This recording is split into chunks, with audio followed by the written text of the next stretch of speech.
Namaste, hello and welcome back to another video on Hamsavahini, Vajraasthra. I'm Awhona and today's video is going to be about my TBR for TBR Clear Out Readathon as well as PeopleApril Readathon 2025. Now TBR Clear Out Readathon has been created and hosted by Katie from Books and Things. I'll leave a link to her announcement video in the description box below as well as appended in the overhead cards above. PeopleApril Readathon 2025 this year will be hosted by three hosts, Ross, Elizabeth as well as Brian, and I'll leave their respective TBR as well as, not TBR but announcement videos in the description box below and append them in the overhead cards above as we progress further. So do please join me further in this video.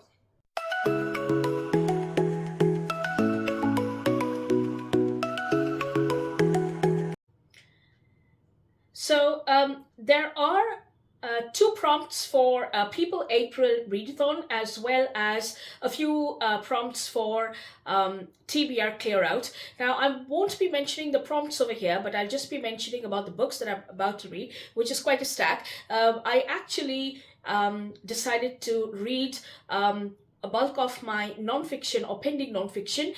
These are the books which have been pending since the year 2020 or 2021. So I've decided to put all of them together, and this was a wonderful opportunity for me to mash up both the readathons as well as read for them simultaneously. So for PeopleApril, there are two main prompts. One is about, usually they go with a very popular phrase which is spoken by a very popular personality. So I believe one is about reading a memoir, the other one is reading about a biography, and Ross did mention that we are we can try and broaden our horizons and not just read in non-fiction but anything about a biography, which could be a play or it could be poetry or it could be graphic novels, etc. So what I have done is I have tried to select a couple of books which are based on historical facts, and it is a biography, but then it reads like a novel.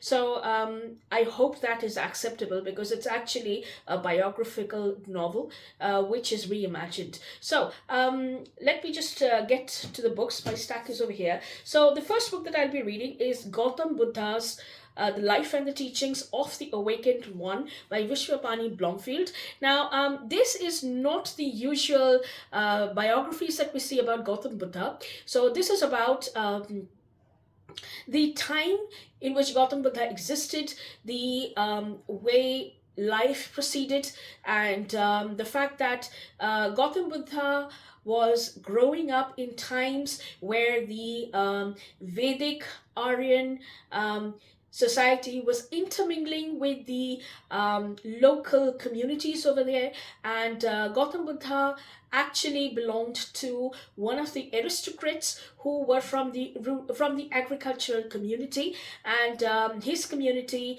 and group and ethnic group actually was looking after subsidiary ethnic groups as well, and he was one of the aristocrats who was supposed to take over his he had a very lavish and luxurious childhood, and this book tries to take a sneak peek on what elements surrounded Gautam Buddha while he was growing up, as well as what made him decide why he should take the path of the mendicant, I believe that's what he's called, and then what inspired him to go further and try to be a service to the world. So it's not the usual biography, but it explores Gautam Buddha as a person. So it's a very interesting biography and a very different take from the normal biographies that we see about Gautam Buddha, which is more mainly about his teachings, etc. This is about his life and how he arrives at those teachings. Now, the next book that I'll be reading is Anne Frank's The Diary of a Young Girl, and I happen to have a beautiful silver gilded copy of this book, and this has been with me since 2021, I believe, and I've not really come to it. I actually fished this out from one of my many hidden libraries which are scattered around my whole house, and I was looking for this book for quite some time, and I did finally manage to stumble across it. So yes, this will definitely be on my TBR. Now, the next book which I will be reading is called Forgotten Women, the Writers. Now, I can't pronounce the name of this author. So it's Tsjeng, and the first name is Tsjeng, and I can't pronounce the last name, so I'll be mentioning this over here. So I just went through this book, and I have a habit of writing my name and putting my signature as well as the date on which I received the book when I order it. So this has been on my shelf since the 9th of August 2020. That's how long it is. And definitely it is a book which I was supposed to get to immediately, but I just couldn't because I was distracted by everything else that was happening at that point of time on booktube. So this is about women writers who used to lead very ordinary lives, but their works have been recognized, and although they are not very significant, but then they are important during that particular time, and they were the inspiration for the authors whom we regularly read today. So I'm quite excited about getting to this one. In fact, I've been excited since it was with me, but then I just couldn't. So anyway, the next book that I'll be reading is called Fatal Decisions, Edith Cavell, World War I Nurse by Terri Arthur. I had picked up this book in one of the readathons that I did host a few years back, which was called Nightingale August Challenge, and I did get to this book, but I could not complete it, so I hope I'll be able to complete and get around this book. So it's a very interesting book. So Terri Arthur has brilliantly tried to put historical facts about Edith Cavell and her entire journey as a World War I nurse, and how she follows her calling to set up a independent, hidden nursing college and hospital in Belgium, in neutral Belgium, and then how while it is at its peak, the German soldiers just march in and take over her school and hospital. And this is what the story is about, and it is written in a sort of novel format, but it is definitely based on hardcore historical facts, so I hope that's okay. And it's really interesting, and really looking forward to getting back to this. Another book which I will be reading is called Florence Nightingale Letters from the Crimea, and this is a collection of all the letters which Florence Nightingale did write, in which she has written and shared about her fears, her observations, the political condition, what she used to feel like, what challenges which she faced, how her faith kept her growing and moving on forward, and what really built her, or the backbone of the commitment, let's say, okay, let me just rephrase that, the backbone of the level of commitment which she developed while serving in Crimea was what caused her to open the first nursing school, as well as the experience mattered a lot. So this is the journey. This is the book where which has the letters in which she started her journey, and all her fears are written in this, as which she shares with people, as well as the political frustration which was going on at that point of time, and the unrest which was going on as well. So it's quite an interesting read.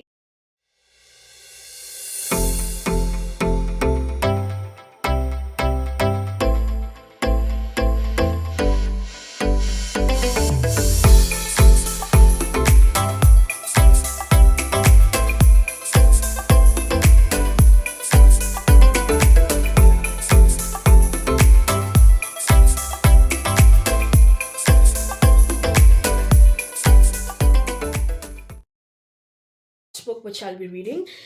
It's called Pharoahs of the Sun by Guy de la...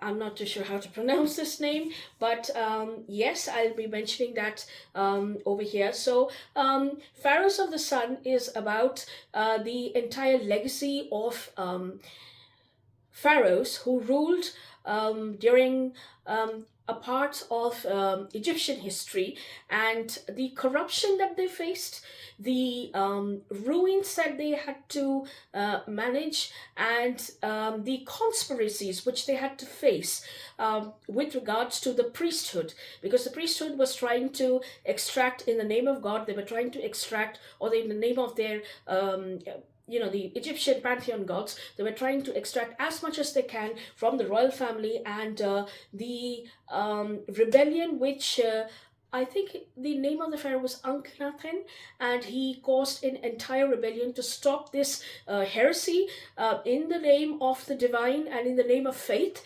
But then that was something which was again erased by his own son.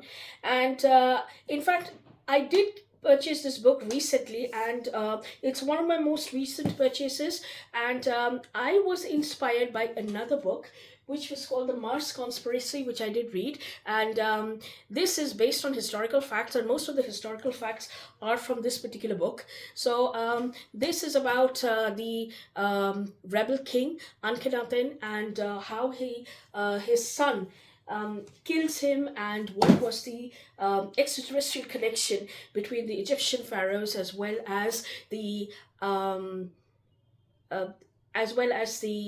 common the Egyptian pharaohs and the extraterrestrials. So that is what this book is all about. So let's see, it's very interesting, and those are the books which I will be reading for these two readathons, and do let me know what you think about them.